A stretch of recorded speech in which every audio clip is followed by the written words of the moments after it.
Boa noite, dia 1/11 de 2025. Eu sou o professor Rafael Nascimento e esse vídeo vai novamente para responder o internauta referente à propriedade privada, autopropriedade de fato, né, como ele sempre cita, né. Eu vou ler o comentário dele e depois vou trazer os argumentos plausíveis referente a isso.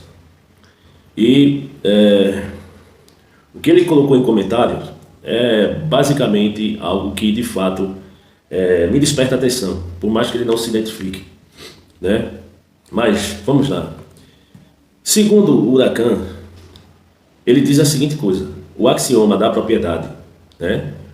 Ele diz que o axioma, na verdade, é a praxeologia, ação humana. Esse axioma é impossível de negar, sem agir para tal, portanto verificado, válido tanto pela experiência quanto pela lógica. Dentro das ações humanas possíveis, existe uma classe particular que é a argumentação, ou seja, a troca de proposições pacíficas entre indivíduos, sendo essa uma relação prática. A argumentação é um ato da razão, cujo é necessário o controle absoluto do próprio corpo por parte do próprio indivíduo, no caso, propriedade privada. E ele cita, como citei anteriormente, é um descritivo, é algo intrínseco à nossa natureza. Não agressão é derivado do princípio de propriedade privada, sendo um teorema dentro da teoria. A escola austríaca, que ele bate muito em cima dessa escola austríaca, e o pensamento dele, eu já falei que o pensamento dele, de fato, é muito baseado em von Mises, né? Mas eu vou trazer o argumento plausível. Eu vou só ler o comentário dele, continuar a ler o comentário dele. A escola austríaca termina por juntar duas grandes áreas do conhecimento, que antes eram separadas, em um único princípio, no caso, propriedade privada. O direito, no caso, escola jus racionista ou naturalista, de base racional, que existia previamente, e a escola austríaca de economia, feito notável. Um ponto curioso: axiomas abstratos podem ser descritivos perfeitos da realidade. Um exemplo é a geometria, por exemplo, o teorema de Pitágoras, um perfeito descritivo, e que é a priori, né? Não há impeditivos para que a razão pura alcance a natureza. Sobre a metafísica envolvida, aqui é assumido que existe verdades absolutas, o que diverge de Marx e Engels, que eram contrários a qualquer conceito de ideias, como por exemplo, era contrário à matemática axiomática, mas não de Kant, que argumenta nessa linha. Mas sobre a metafísica do homem, pode-se dizer que a teoria é em certo grau insensível na maioria das teses ontológicas, com exceção das que negam ideais. O homem só existe no reconhecimento intersubjetivo. Marx e Engels. Mesmo sozinho, eu ainda reconheço a mim mesmo como um indivíduo. Isso não é a prova suficiente de que eu existo mesmo sem o reconhecimento de terceiros. Interrogação. Sobre a falácia naturalista de David Hume. Hume não cria o termo falácia naturalista, isto é posterior a ele, mas isso se deve à justificativa que ele criticou em sua época em relação à Igreja Católica, que afirmava que sua lei era verdadeira porque vinha de Deus. David Hume afirmou assertivamente que isso não era uma justificativa lógica. Diferente dessa situação, o princípio aqui citado possui demonstração nomeada ética argumentativa. São situações distintas. O deve ser, como citei, é um deve, se você desejar resolver conflitos. Fora isso, o que nos resta é o descritivo da propriedade privada, que é impossível de ser contra-argumentado, sem entrar em contradição. Natural é a razão aqui, e não o dever. Aí ele fala, o Huracan, não respondi todos os pontos, para o texto não ficar muito grande. Por fim, ele diz que concorda com a solidariedade, entende também que a solidariedade é um ato sempre pacífico e voluntário. Trago um contraponto bem robusto referente a essa indagação.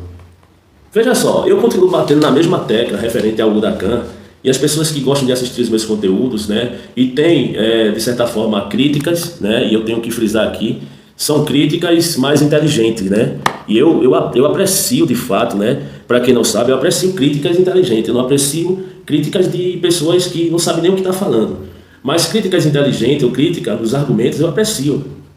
E eu paro para escutar. O que eu de fato me incomoda é quando uma pessoa, ela ataca a pessoa e não o argumento que a pessoa traz, entendeu?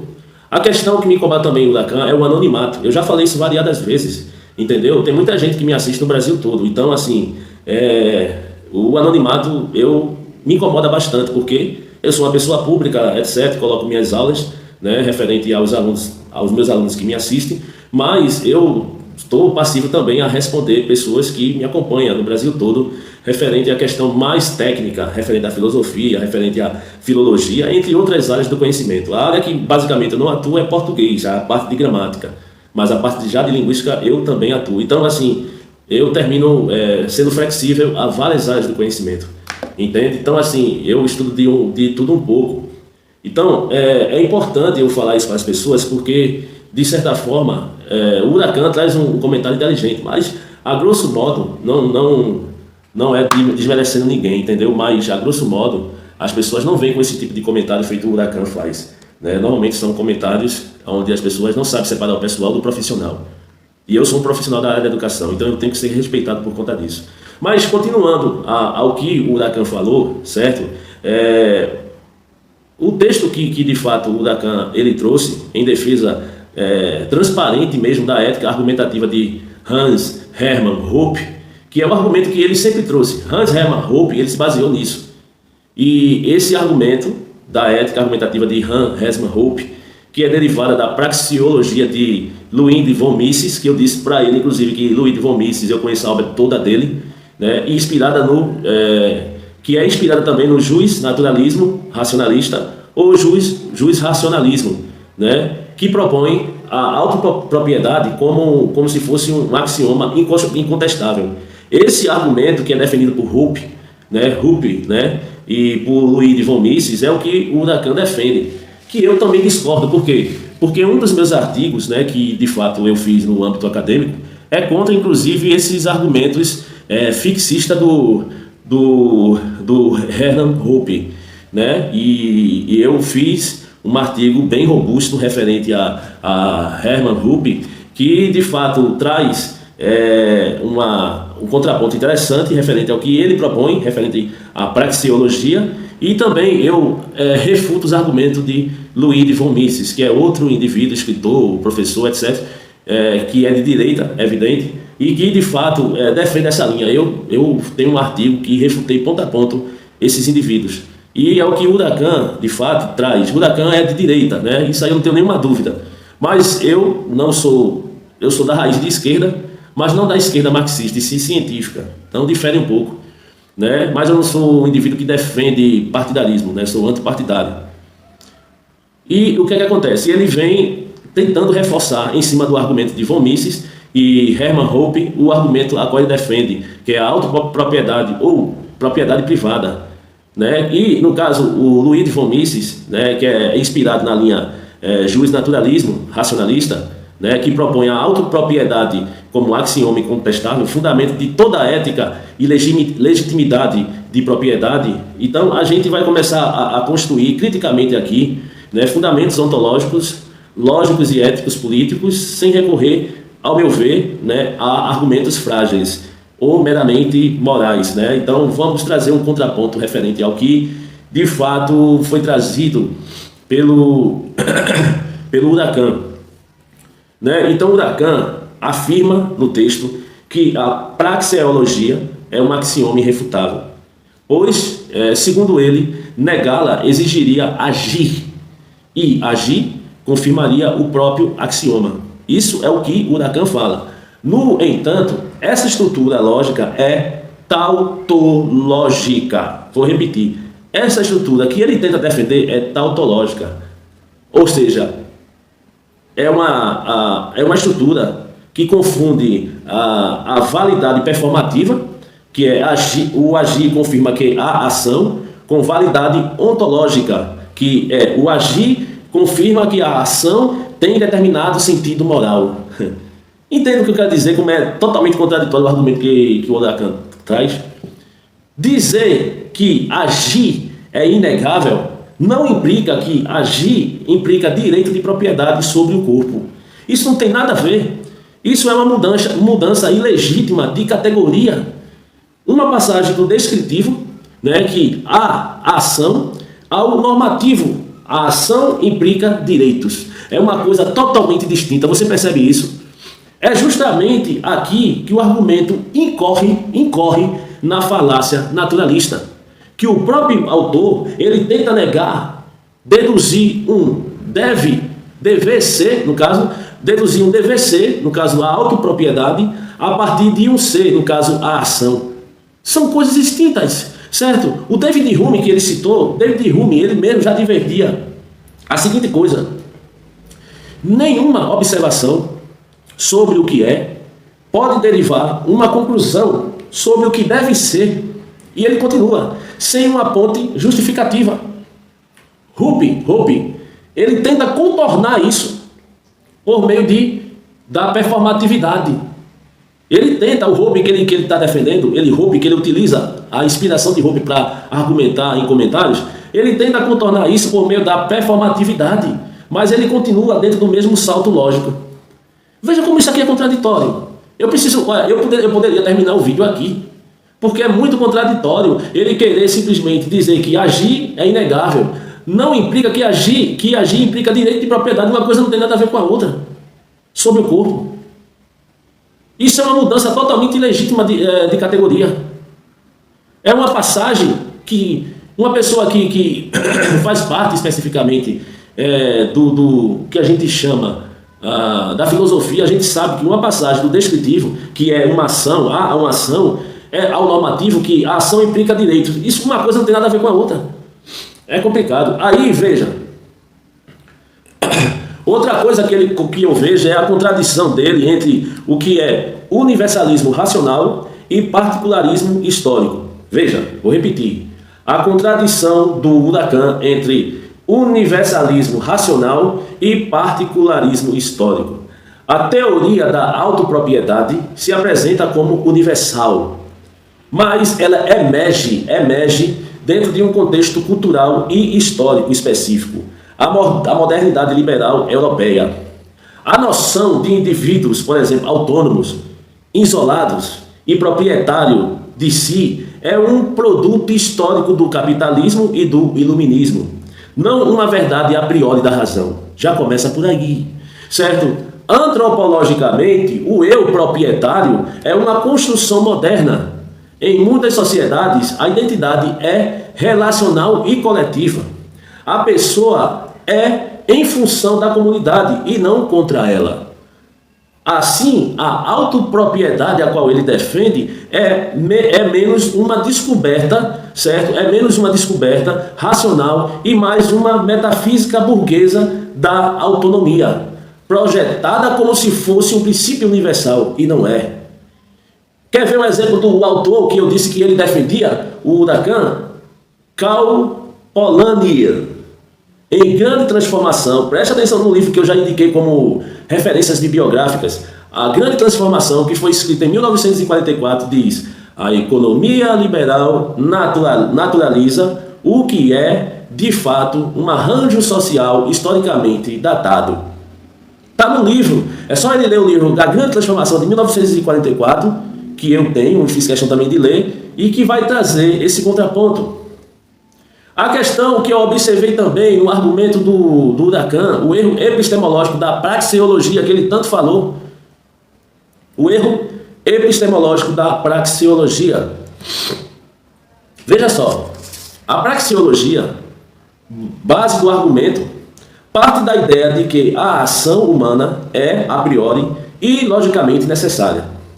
Contudo, trata-se de uma metafísica da vontade que não tem sustentação empírica, não tem. Ela se fecha no sistema autorreferente.